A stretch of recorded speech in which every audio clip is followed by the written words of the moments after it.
Sebenarnya gue males banget bahas isu beginian. Politik, hukum, itu semua dunia yang bikin kepala pusing. Tapi kali ini gue gak bisa diem. Karena setiap kali gue scroll timeline, yang gue lihat cuma satu. Sistem yang mainin kita semua.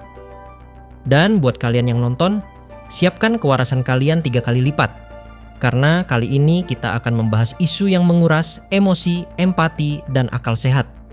Jangan lupa juga subscribe dan share. Oke, mari kita bahas isu ini dengan sudut pandang yang berbeda. Bukan ala filsuf, bukan ala pengamat hukum. Tapi mari kita bahas isu ini ala tongkrongan anak muda. Dan buat kalian semua yang nonton video ini, terutama anak muda, entah itu Gen Z atau milenial, semoga perspektif kalian lebih terbuka. Ini bukan tentang keberpihakan, tapi ini tentang bagaimana kita harus mengambil sikap. Om Lembong divonis 4,5 tahun atas kasus impor gula pada saat beliau menjadi menteri di rezim Presiden Jokowi pada chapter 1. Dan narasi yang beredar luas adalah saya sebetulnya penasaran ini Om Lembong ini kenapa dia dihukum gitu kan. Maka 3 jam saya ada di situ hanya untuk menunggu mensreanya apa. Oke. Sampai di ujung nggak ada mensreanya tuh macam. Ya, mensrea itu artinya apa? Niat jahat. Niat jahat. Iya, sama show-nya Bang Panji. Iya. Mensrea tuh niat jahat. Oke. Ini kan diributkan oleh beberapa masyarakat pasti adalah bahwa keputusan yang mengatakan tidak ada mensreanya. apa, boleh dikata palu hakim sudah diketuk, dan tentu putusan hakim harus dihormati. Lalu kemudian pihak Om Lembong merasa putusan ini kurang teliti. Dan akhirnya pihak Om Lembong pun mengajukan banding untuk keputusan ini. Tunggu, nggak cuma pihak Om Lembong yang nggak setuju sama putusan hakim ini. Pihak jaksa penuntut umum pun mengajukan banding untuk vonis 4,5 tahunnya. Ini kayak counter attack, di-defend sama perangkap offside. Lalu kenapa Om Lembong terjerat kasus ini? Padahal beliau punya CV yang mentereng. Apakah Om Lembong terlalu kritis atau Om Lembong berada di sisi yang salah? Mari kita mengenal Om Lembong lebih dekat. Dikutip dari Wikipedia, Om Lembong besar di lingkungan pendidikan yang sangat bagus. Lalu merintis karir di divisi ekuitas Morgan Stanley, Singapura. Dan sempat bekerja sebagai bankir di Deutsche Securities Indonesia. Dan dalam pemerintahan Presiden Jokowi Chapter 1, Om Lembong pernah menjadi salah satu orang terdekatnya Presiden. Bahkan Om Lembong pun pernah menyusun beberapa pidato untuk Presiden yang mendapat perhatian dunia internasional. Salah satu pidato yang paling terkenal yaitu Game of Thrones yang disampaikan Presiden Jokowi di pertemuan tahunan IMF 2018 di Bali. Dengan banyak masalah perekonomian dunia, sudah cukup bagi kita untuk mengatakan bahwa winter is come. Dan minggu ini media sosial dipenuhi dengan berita tentang kasus Tom Lembong. Mulai dari platform online hingga kolom komentar meneriakan justice for Tom Lembong. Tapi sebentar, mari kita mundur sedikit. Apakah ini murni suara rakyat? Lalu apakah gue empati terhadap Om Lembong? Sebelum berempati, gue berpikir, Om Lembong dengan CV yang sementereng itu saja bisa ada di adegan seperti ini. Tapi gue lebih prihatin lagi dengan ketidakpastian hukum di Indonesia. Kalau Om Lembong bisa begini, apalagi kita yang rakyat biasa. Ya, kalimat tadi adalah template setiap influencer yang membahas kasus Om Lembong ini. Tapi di sini gue punya sudut pandang yang berbeda. Dan gue disclaimer dulu. Gue bukan ahli hukum, gue bukan pengamat politik, gue juga bukan pakar tata negara. Serta video ini tidak untuk kalian percaya. Dan tujuan gue membuat video ini tidak untuk menggiring opini ke pihak manapun. Ini murni pendapat pribadi gue. Buat kalian yang punya pandangan berbeda, silahkan tulis di kolom komentar. Setelah kita berada di sisi Om Lembong, mari kita berpindah ke sisi yang lainnya, di mana sedang ada isu tentang kasus ijazah palsu dan isu pemakzulan wakil presiden saat ini. Topik ini juga menjadi perbincangan hangat di sosial media. Dan yang gue tahu sampai saat ini pun, polisi masih belum menetapkan tersangka atas kasus dugaan ijazah palsu ini. Kenapa gue meng-highlight 2 topik ini? Kalian semua bisa tonton profesor-profesor bicara filsafat hukum. influencer ramai-ramai bahas kasus Om Lembong. Semua analisis mendalam tentang ijazah. Semua merasa jadi kebenaran. Nggak menuntut Joko Widodo untuk menunjukkan ijazahnya. Saya tanya, Tunjukkan. Anda mengatakan Makanya ke Joko Widodo lakukan hal yang dengan sama. nada marah dan geram. Lakukan hal yang sama. Saya mau tanyakan, you punya S2, S3, Yamaguchi Daigaku, itu sudah mengatakan Makanya, tidak mengenal yang namanya Rismond. Begini Pak, ajak tantang Joko Widodo. Kita bareng di Gak Solo, kita usah, tunjukkan Anda ijazahnya. dan Roni Teguh jangan berani. Tunjukkan bersama. Roni Silabela, Saya presiden, Anda nggak saya berani. Anda nggak berani Anda. Ayo, Soal S2, S3 Anda dipertanyakan. Oke. Tapi mari kita mundur lagi. Hal kayak gini tuh sebenarnya pernah terjadi di Pilkada Jakarta, di mana jejak digital akan direkam di masa lalu dan akan diputar ulang di saat yang tepat. Tapi bulan depan, ketika kalian sudah sibuk ngurusin kerjaan, utang, atau PDKT yang gagal, apa kalian masih akan ingat kasus-kasus ini? Atau seperti biasa, kita akan lupa sampai 2028 nanti, di mana semua jejak digital yang direkam sekarang akan diputar ulang sebagai sandiwara politik baru. Dan fenomena kayak gini tuh didukung banget oleh berbagai macam lini, dari mulai profesor sampai buzzer, berlomba-lomba menjadi bintang.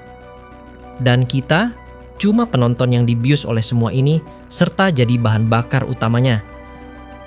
This is one man show. Dan kenapa kita bisa terbius berulang-ulang pada kasus seperti ini? Karena otak kita dirancang untuk cari pahlawan dan penjahat.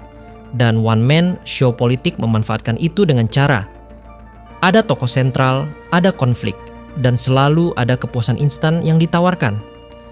Terus apakah ada yang sadar dengan fenomena one man show ini? Jawabannya ada saja, tapi selalu tertutupi dengan statement, "Saya tidak mencari elektabilitas, ini murni panggilan hati." Dan target one man show ini adalah generasi muda yang nantinya bakalan menjadi penyumbang suara terbanyak dalam pesta demokrasi. Perlu kalian tahu, one man show ini juga sedang menjadi tren di dunia, di mana para brand-brand besar sekarang memilih CEO-nya sebagai brand ambassador. Karena generasi muda sekarang sudah mulai bosan melihat iklan yang kaku. Mereka butuh sosok dan pembuktian.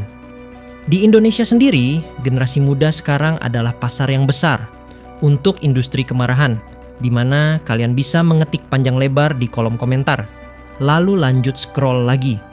Dalam konten 30 detik, kalian diberi sosok pahlawan dan kepuasan instan, lalu mencari korban di kolom komentar sebagai penjahatnya. Dan otak kalian merekam itu sebagai perilaku kritis, tapi kenyataannya kita cuma konsumen setia dari industri kemarahan ini. Dan tren ini terbukti sukses, di mana di Pilpres sebelumnya pihak yang mengoptimasi sosial media menang, atas pihak yang memakai pendekatan secara agama, intelektual, dan rekam jejak. Karena sesuai data 60% pemilih kita adalah generasi muda yang jenuh dengan kampanye kaku, mereka lebih butuh sosok dan figur. Kita tahu generasi muda yang tadinya malas pergi ke TPS, jadi berbondong-bondong karena tren gemoy. Terus, apakah generasi muda kita salah memilih? Pilihannya. Poinnya bukan di situ. Tapi ketika kita memilih suatu pilihan karena emosi saja, dan aspek rasionalnya diabaikan, menurut gue, hasil kita sekolah berarti dikalahkan oleh slogan TikTok.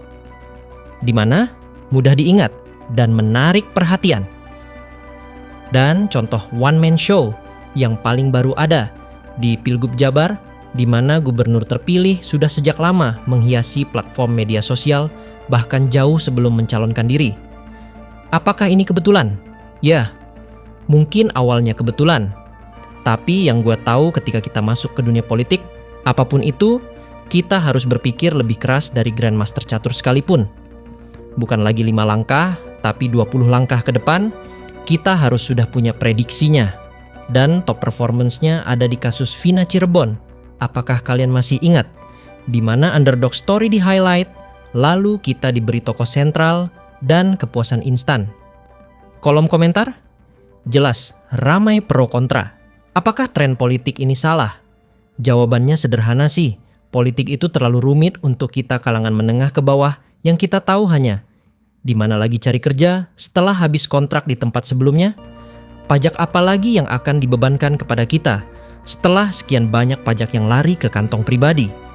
Di sini gua akan mengabaikan sosok one man show-nya atau underdog story yang jadi highlight-nya.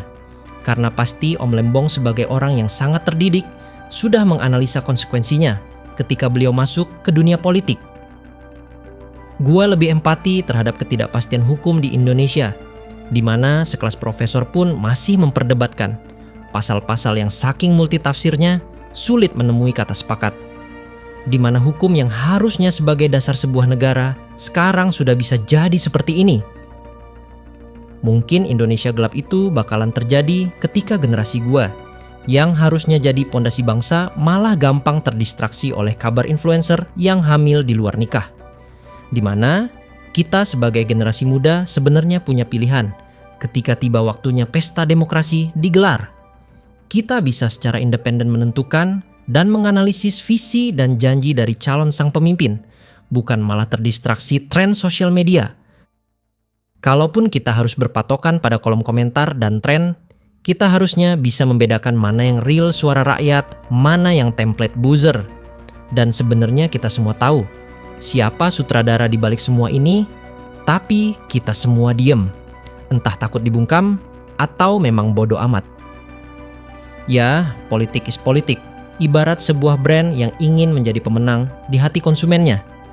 Tentu segala cara akan dilakukan karena produksi dalam sebuah brand itu tentu perlu dana yang tidak sedikit.